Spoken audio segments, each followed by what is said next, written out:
Chapter 1. I woke up. Again. But this time something was different. I wasn't lying in a pool of blood. My ribs weren't screaming in pain. Instead, I was back on that day, the day I ran away with James. The realization hit me like a punch to the gut. My back was soaked in cold sweat, but there were no wounds. No scars. Just a second chance handed to me like a gift from the heavens. I wasn't going to waste it. I stepped out of my room, and there they were, my parents. Their faces were so familiar it hurt. My dad's hair was still dark, untouched by the gray that would come with time, though the worry lines were already there, etched deep on his face. "Claire, do you really have to marry that worthless boy?" My mom's voice was thick with frustration, her eyes red from crying. I'd put her through hell before, and even now she looked like she was on the verge of breaking. Seeing them again, looking so alive, so real, brought a rush of emotion that I could barely contain. It was like a piece of me that had been hollow suddenly filled with warmth. Without thinking, I rushed to my mother and wrapped my arms around her. The words came out in a choked whisper. "Mom, I'm sorry. I was so selfish. I made you worry so much." They thought I was still lost, still trapped in that fantasy that James had spun around me like a web.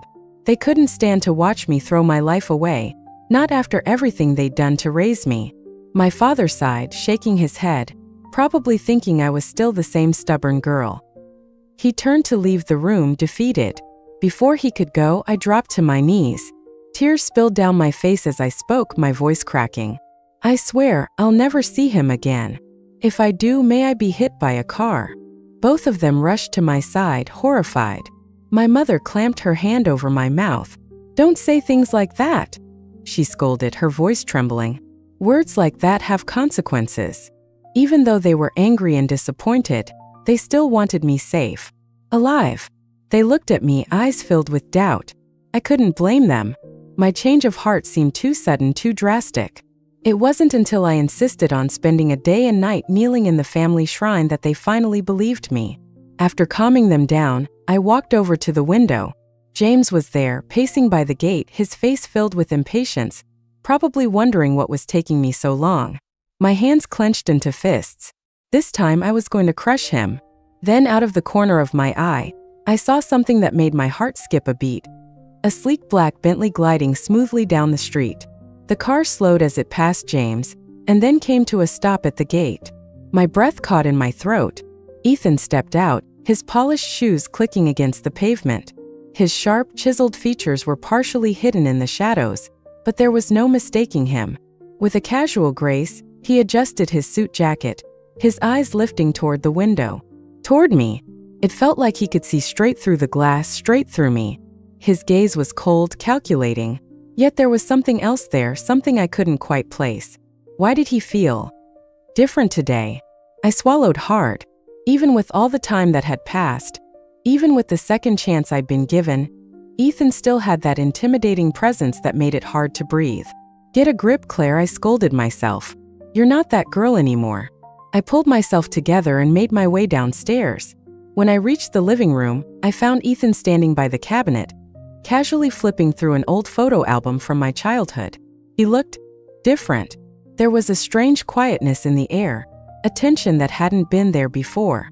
His eyes softened as he turned each page, lingering on the photos like they meant something to him, like he was remembering something distant and precious. Chapter 2. Ethan and I had grown up together. Our families were old friends, and our marriage had been arranged long ago. In the beginning, Ethan had fought hard to make it happen, thinking it would make both families happy. But in my previous life, I'd been blind. James had swooped in and stolen my attention, turning my world upside down. I'd brought chaos into both our families, tearing everything apart in the process.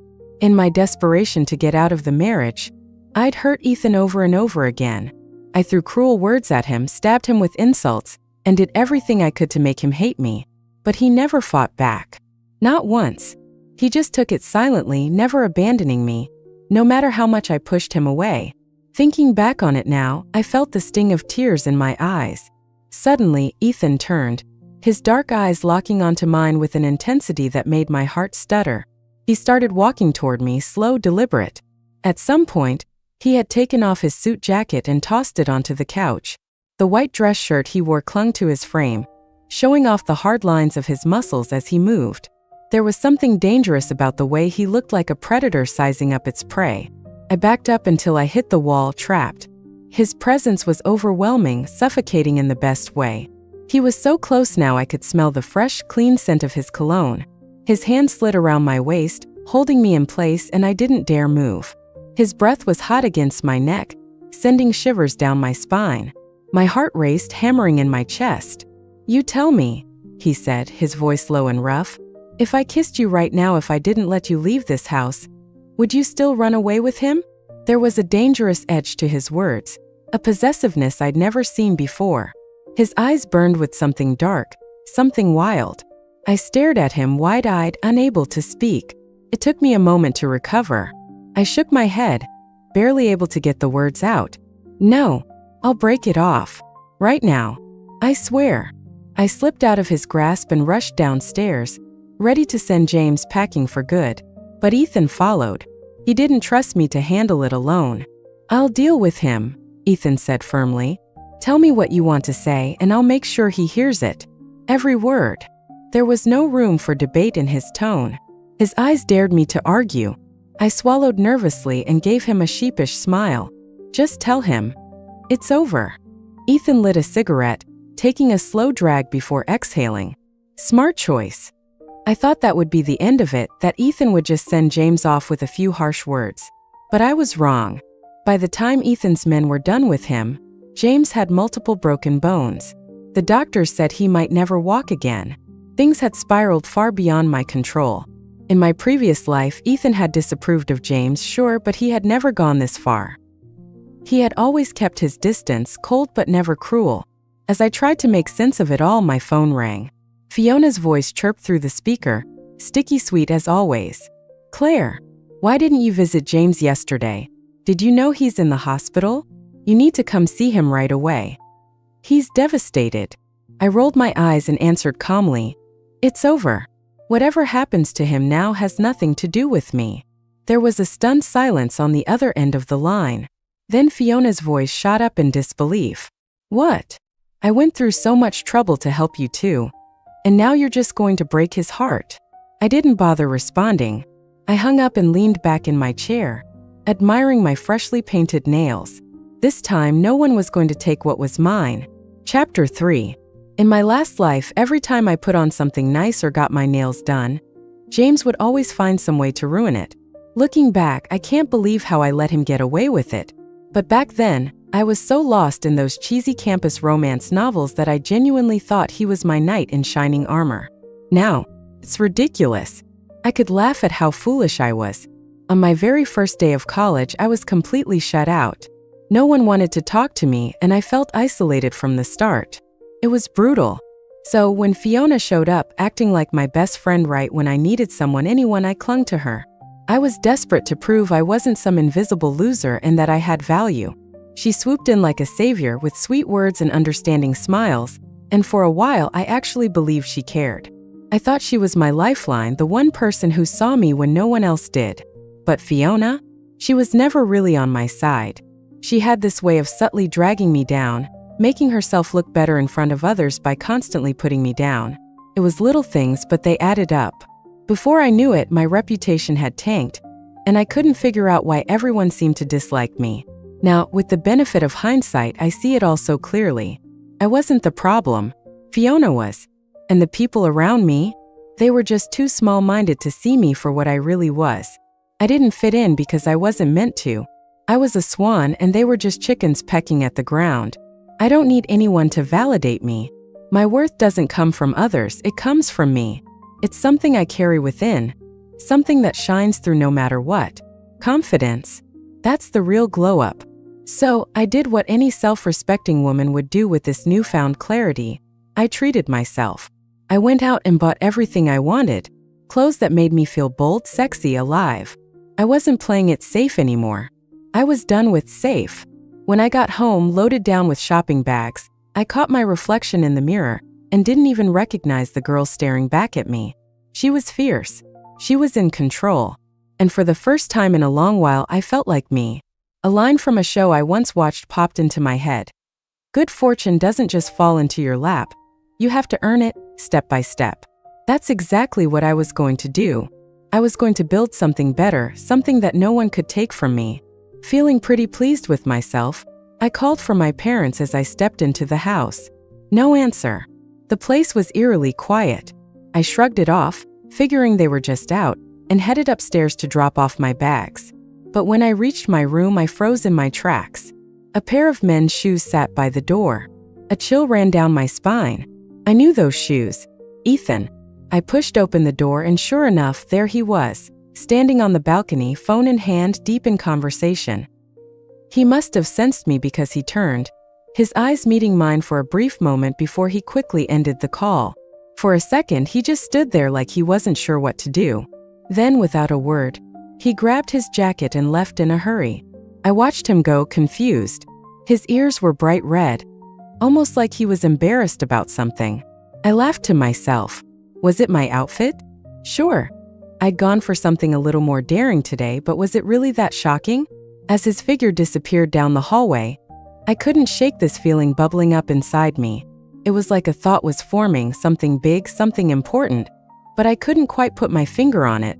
I shook it off and checked my phone. 20 missed calls and a flood of messages. Turns out, my parents had decided to take a trip to France.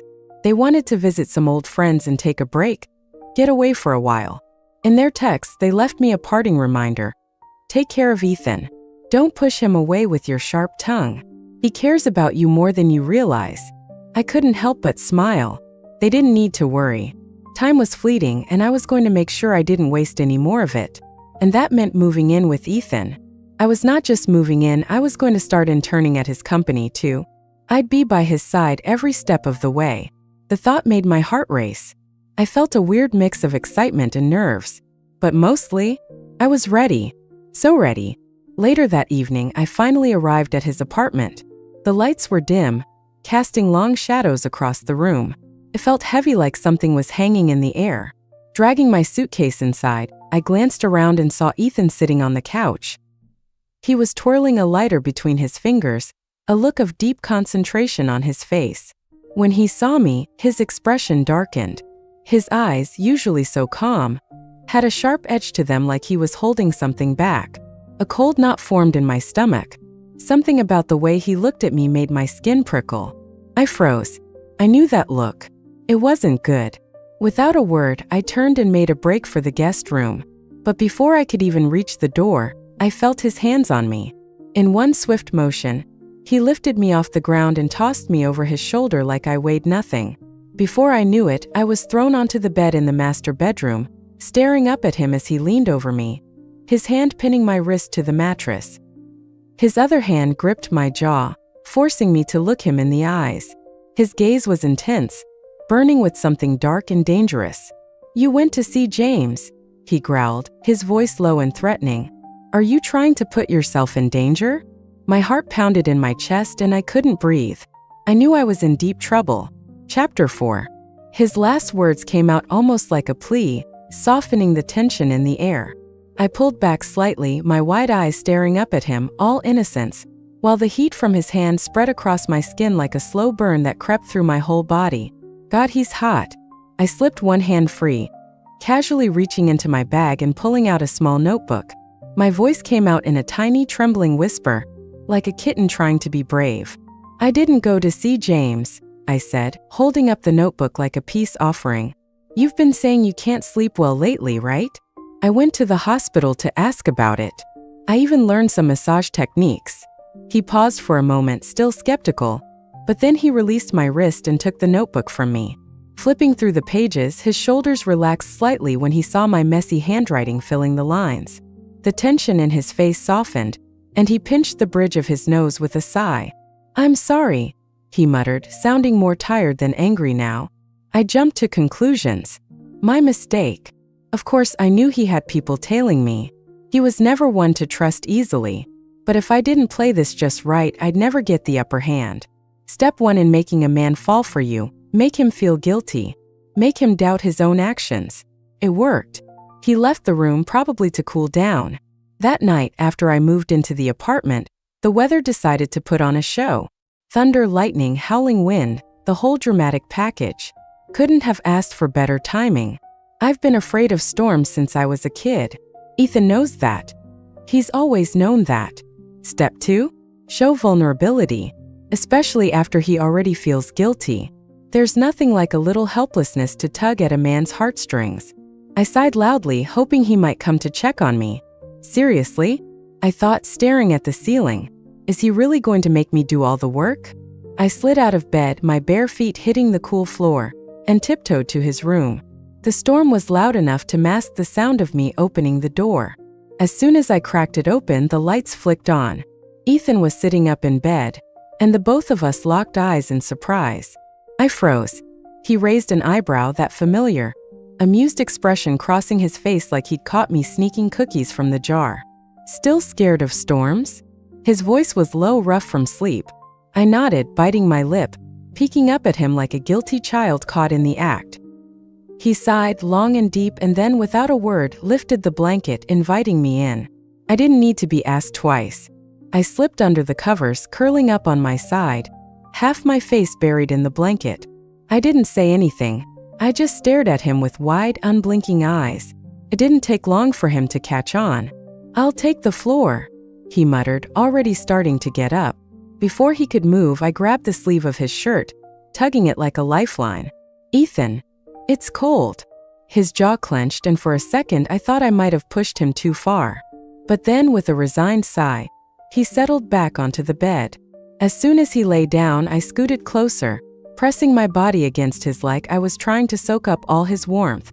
And let me tell you, this man's body was something else. Hard muscle, broad shoulders, and a warmth that made you want to never leave. My hand started to wander, sliding down his chest, fingers brushing the hem of his shirt. I slowly lifted it, letting my fingers graze the hard ridges of his abs. Just as I was about to explore a little further, his hand shot out, grabbing mine in a firm grip. His eyes were dark, almost dangerous, as he looked down at me.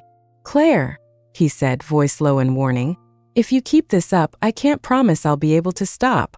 That's kind of the point, I thought, fully aware of what I was doing. But then out of nowhere he asked, "Were you like this with James too?" The question hit me like a punch to the gut. I looked up at him, and the heat in his eyes was gone, replaced with something cold, distant. I didn't answer. What was the point? Defending myself would only make me look guilty, and silence was better than trying to explain something that didn't need explaining. He let go of my hand, and I slipped out of bed, not looking back. The cold floor made me shiver as I padded back to the guest room. This guy, if he thought I was just going to roll over and give up, he had another thing coming. Chapter 5. He's clearly crazy about me, yet he's still pretending to play the whole "I'm too pure for this" act. Honestly, it's almost cute. Lying back on the guest bed, I stared up at the ceiling, my mind wandering. I must have been halfway to falling asleep when I heard the soft creak of the door opening. I quickly shut my eyes, pretending to sleep, curious to see what he was up to. A few moments later, I felt myself pulled into a warm, solid embrace. His arms wrapped around me, strong and comforting. It would have been perfect if his loud, pounding heartbeat wasn't so distracting. "Seriously, can you keep it down a bit?" thought, amused.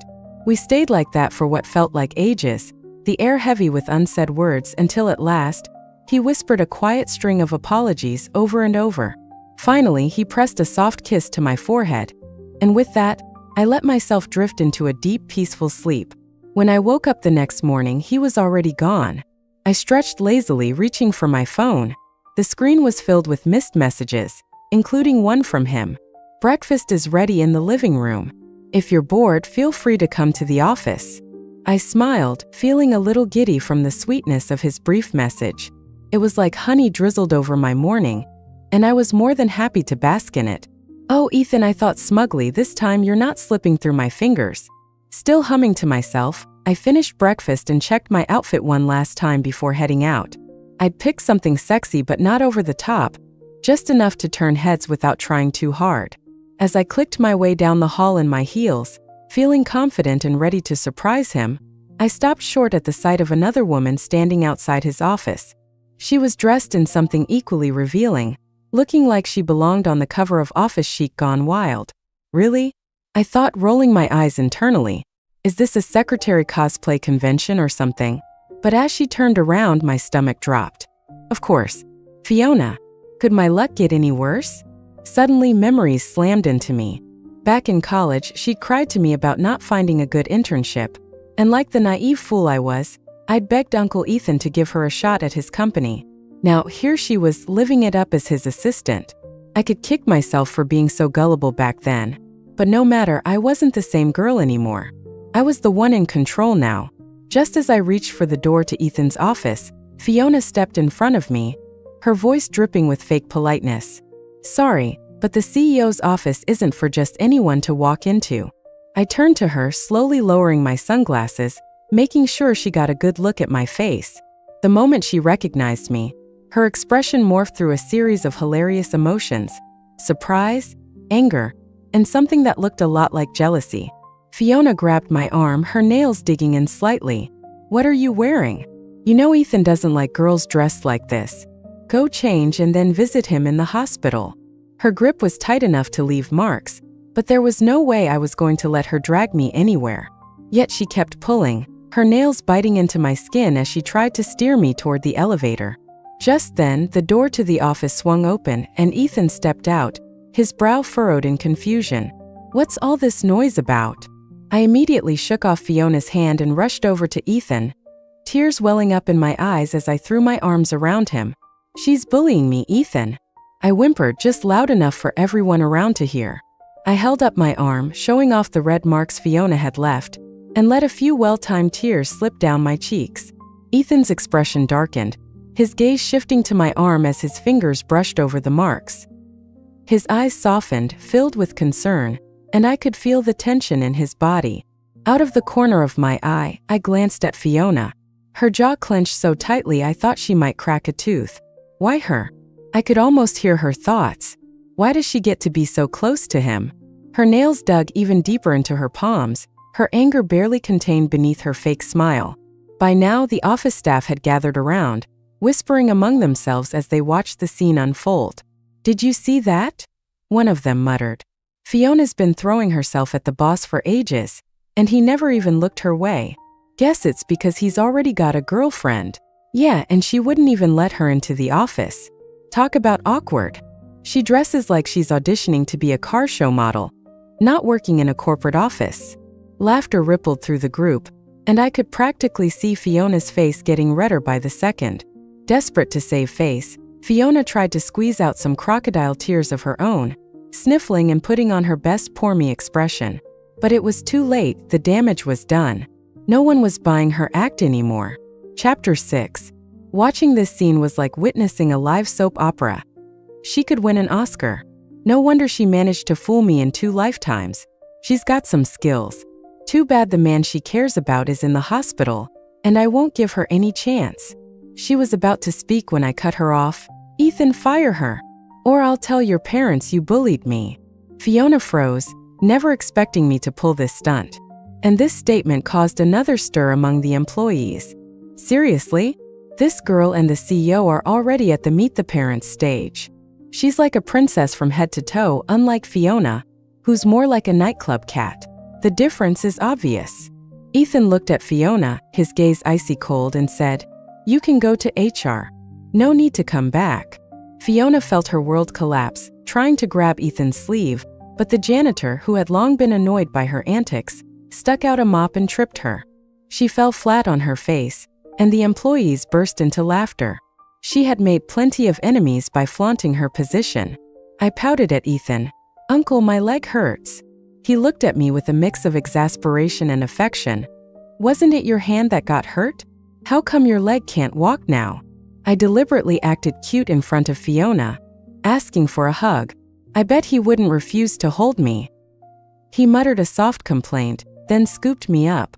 The onlookers were dumbfounded. This new lady boss is something else. She's a firecracker with a sweet center. You could say that. She's got a bit of a sweet side. I sat on his lap as he tended to the injury on my foot, his eyes showing rare tenderness. "Don't wear these shoes again." I nodded, then leaned lazily against his shoulder. At that moment, my stomach growled loudly. My face turned beet red. His brow furrowed. "Didn't you eat breakfast?" I giggled, embarrassed. "I didn't eat enough." Trying to lose weight, you know. He squeezed my waist lightly. You're not fat. I laughed and leaned closer to his ear, whispering seductively, you know if I'm fat or not. Who snuck into my bed last night? He was momentarily speechless, his cheeks turning a suspicious shade of red. He cleared his throat, then draped his suit jacket over me. Don't wear so little to the office again. It's not appropriate for others to see. I nodded absent-mindedly. Sure. I'll only wear so little in front of you. He paused at the door, seemingly deep in thought. When he turned back, the flustered and secretly pleased expression was gone. This man could switch moods like the weather. I had to marvel. Men's hearts are like needles at the bottom of the sea. While I was enjoying my meal in the restaurant, I was shocked to see someone I never wanted to encounter again in this lifetime. Ethan had gone to the restroom and James, dressed as a waiter, pushed open the private room door. He limped with dark circles under his eyes. He no longer had the cool campus heartthrob look. He approached, trying to grab my hand, but I quickly avoided him. Ethan hadn't returned yet, and this private room was quite hidden. I wasn't confident I could take him on alone. I had to stall. Seeing my outfit, he frowned slightly. Why are you dressed like this? Did Ethan force you? Seeing my silence, he felt even more convinced, looking at me with a pained expression. Claire, come with me. I'll treat you well forever. I shook my head, indicating I couldn't leave now. I had too much unfinished business. Seeing my reluctance, his eyes turned fierce. You must come with me today. I was calculating my chances if we actually fought. But then I noticed a glint of silver in his pocket. It was a knife. Chapter 7. I knew what he wanted, so I had to placate him, saying it was just a temporary measure, and I needed to secure more assets before leaving with him. His eyes wavered, repeatedly asking if it was true. I nodded vigorously, assuring him it was. Only then did he let go. Where he had touched my skin felt slimy like a snake's tongue, making me nauseous. My stomach churned with disgust, but I held it back. He leaned in, telling me how hard it had been, being chased and hiding. He said he was thrilled when Fiona contacted him about seeing me again. I silently mocked, these two are like lingering ghosts. I bet it was Fiona contacting you that made you happy. Just as he tried to get closer, Ethan returned. He pushed open the door, his eyes devoid of the tenderness from earlier. Replaced by the cold disdain of a superior, he gave a slight nod, and his bodyguards surrounded James. James glared at Ethan. Do you think Claire likes you? She did all this because of me. Who do you think you are? Ethan's brow furrowed, but he didn't get angry. Instead, he smirked, exuding an invisible authority. He stepped closer to me, his chiseled face looking intimidating. He pulled me up and without a word kissed me fiercely, as if trying to merge us into one. I tilted my head back, accepting his kiss, my hands wrapping around his neck, gently stroking his nape to reassure him. This was my first kiss, also his declaration of ownership to outsiders. Despite being with James before, we had never been intimate. Seeing this, James's veins bulged and he began cursing. After releasing me, Ethan scooped me up, saying to his bodyguards, break his legs and throw him on a boat. Make sure he never comes ashore again. I stared at the man above me in shock. People always said he was a gentleman with a heart of steel. This one sentence shattered my image of his gentle and kind nature. James panicked, going from cursing to begging. Please don't break my legs. I swear I'll never bother Claire again. It's all Claire's fault. As we walked out, I saw Fiona waiting for us at the door as expected. Seriously, one after another, they keep causing trouble. Fiona had put on a pitiful makeup look, her eyes red. Any man seeing her would probably feel sorry for her. She approached, but before she could touch Ethan's sleeve, the bodyguard brushed her aside. Even as she fell, she maintained a frail, willow-like demeanor. Sobbing, she said, I don't know what I did to upset Claire so much. Weren't we best friends? She even squeezed out a few tears. Hearing this, Ethan paused, looking at me as if to ask if I had anything to say. My fiancé is really a soft-hearted one. Even now, he's still considering my opinion. Since she asked, I might as well tell her. First, you're not my best friend. You're just an illegitimate child with no status. Second, you covet my fiancé, repeatedly trying to seduce him. Lastly, you disrupted my family life for the past 3 years. No amount of makeup could hide her face turning pale and then green. She never expected the once easily manipulated me to become so assertive. She wanted to say something more, but Ethan simply carried me away. He placed me in the back seat of the car, and the atmosphere inside was tense. Chapter 8. I watched his tense profile, guessing he was worried about my earlier words. I. We spoke at the same time. Feeling playful, I said, "You first." He hesitated. When I got back, the door was locked. "I came late and made you afraid." "I'm sorry." For a moment I was stunned, but his words, like sweet honey, flowed into my heart. I smiled, moving closer to him and wrapping my arms around his neck. You hadn't arrived yet, and I noticed he had a small silver knife in his pocket, so I didn't dare make a move. I had to say nice things to stall him. I didn't know how much of our conversation he heard at the door, but when he broke in, I saw panic and heartbreak on his face. If I didn't clear this up, he would silently suffer for a long time. Hearing that James had a knife, he went from shocked to furious. How dare he? If anything had happened to you, I put my hand on his lips, shaking my head gently. There's no if. Nothing will happen to me. With you protecting me, I'll be safe. His eyes turned red. At this point, if I didn't realize he had also been reborn, I'd be a fool. His fingers trembled, his breath uneven. He leaned in and hugged me tightly, as if trying to merge us into one. It was his way of cherishing what he had almost lost. Ethan and I had been busy preparing for our engagement, practically running ourselves ragged. One night, lying in bed, I couldn't sleep. I tugged at his sleeve. "Hey, have you been in love with me for a long time?" He was still working, typing away on his laptop. He absent-mindedly replied, That wouldn't do for me." I climbed onto his back, drawing circles on his ear. "Do you know my nickname?" His typing paused for a moment, then he softly said, "Claire Bear." As soon as he finished speaking, I kissed his cheek. He froze, then realized the pun, and a smile spread across his face. He pinched my hand, asking if I was tired. I shook my head, saying no, but I wouldn't last long. My head bobbed on his shoulder. I couldn't fall asleep. I had a surprise to give. I had browsed different sites for fun outfits, and the one I wore was the most flattering.